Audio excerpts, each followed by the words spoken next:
This is your review. In front of me, I have your review sheet that I worked on today. Here is what you need to know. A cabinet, can you read it? Is a group of advisors for the president. Alexander Hamilton was the first secretary-treasurer. He was a proponent of the National Bank and a strong centralist. John Jay, see him over there? First Chief Justice, peace negotiator, neutrality, you favor no one. Inauguration, president sworn into office. Diplomacy, active negotiating and talking to achieve a solution. Precedent is, what did I write?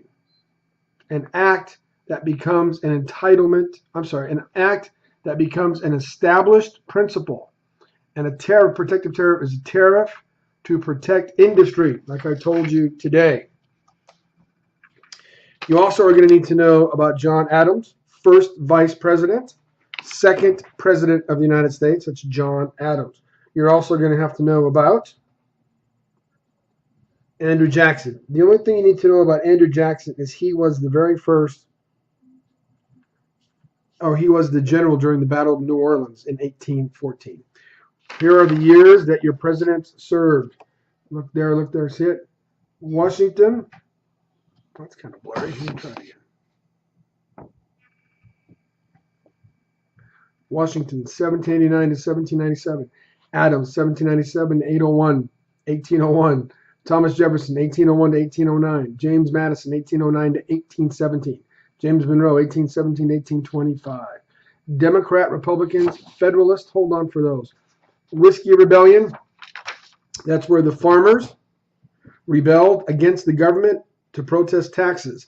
Washington sent troops and it quashed or stopped the rebellion.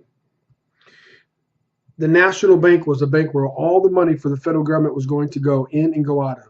It was going to be the area or the one that had all the power. There was a national bank. There were two national banks. And the National Bank was proposed by mainly Alexander Hamilton.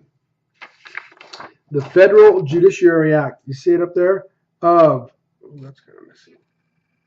1789 established the lower courts. I know you can't read my writing, but it established the lower courts. Here's another one. The XYZ affair and the Alien and Sedition Acts. Those go together. And they were simply, and the XYZ affair involved France. France wanted to extort money from John Jay and Elbridge Berry and others. We sent ambassadors over to France to try to get something done. And they said, you can talk to us or get something done, but it's going to cost you money. The three French ministers that were involved in this incident were known as X, Y, and Z, hence the name XYZ affair. It became public. John Jay railed against it, and he became very upset with the prospect of having to pay anybody for access to the court or to the leaders of France. The Alien and Sedition Acts. The Alien and Sedition Acts were passed during the Adams presidency, and the Alien Act made it much more difficult to become a citizen of the United States, all the way up to 14 years. So it took 5 years. Now it's going to take 14. The Sedition Acts made it illegal to criticize the government in many instances, and people even got jailed for it.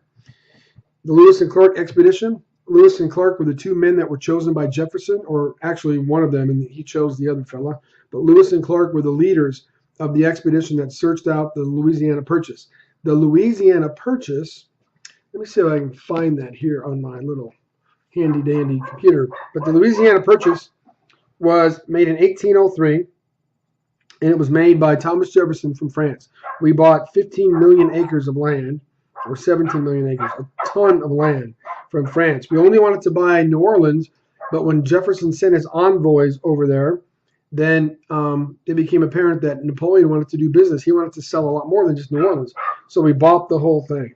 Turned out to be a good deal. It doubled the size of America in one fell swoop. It doubled the size of America almost overnight in 1803. The Monroe Doctrine. In 1823, James Monroe said there's going to be no more European colonization in the New World. And by golly, it worked. Nobody came over here. Let me show you the Louisiana Purchase. Let me see if I can show it to you. Okay, this is the Louisiana Purchase. You see it there? Oops. Let me go up. There you go. Okay. The Louisiana Purchase is that all that area in, I guess it's purple. That's what we bought. So Louisiana, Arkansas, Missouri, Iowa, Minnesota, the Dakotas, Nebraska, Oklahoma, Kansas, Colorado, Wyoming, Montana, all that is part of the Louisiana Purchase. Huge amount of land. Lots and lots of land. Wow. Not too bad. Not too bad at all. All right, so then we have these three things, or these several things of the causes of the War of 1812. Impressment was basically stealing our own sailors.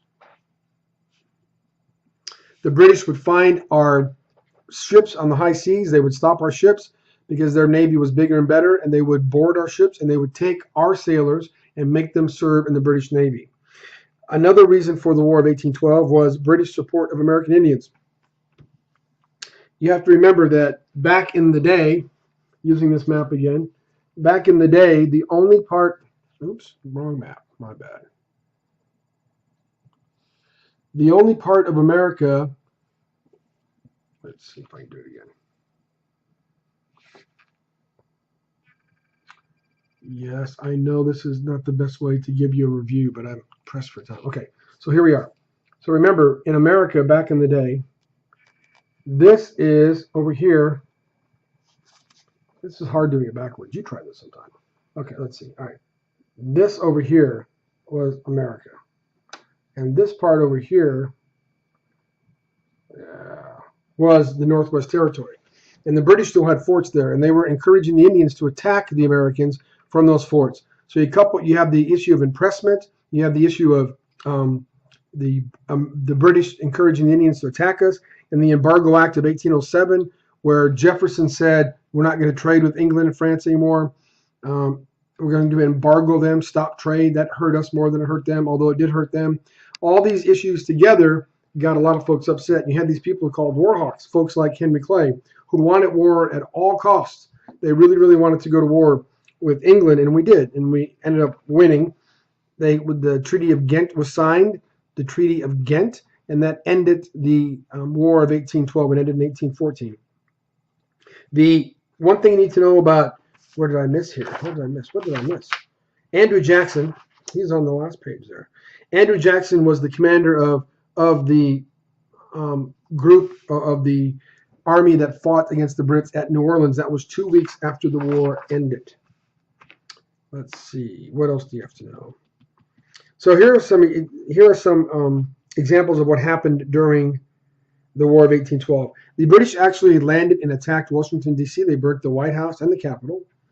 Fort McHenry, that's a battle right here on your page. Fort McHenry is the battle in Baltimore.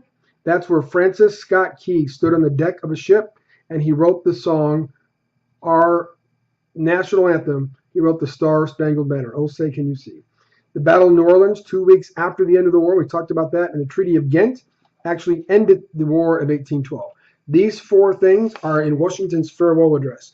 He warned against four main things when he left office in 1797.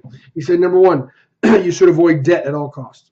Number two, you should avoid foreign entanglements. In other words, don't make treaties with other countries that make us do something.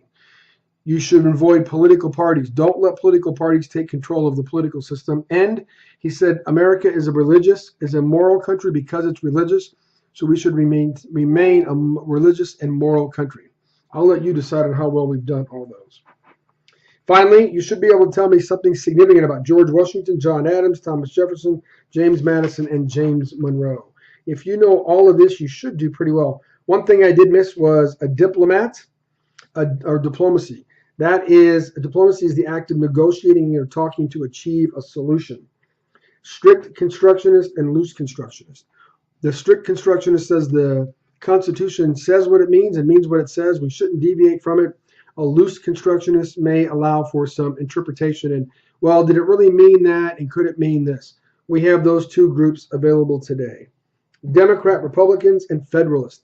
Democrat Republicans were people like Jefferson, who favored a stronger states' rights government.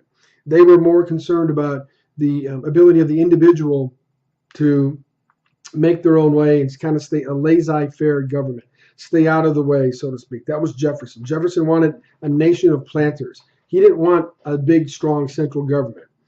As a matter of fact, he feared that America might become like Europe, of lots of cities. And he said once people get piled on top of each other, they become less civil. He didn't want that. Federalists were people like John Jay, were people like John Adams. They favored a strong central government. Alexander Hamilton, they wanted Washington D.C. to be much stronger than the individual capitals in the United States.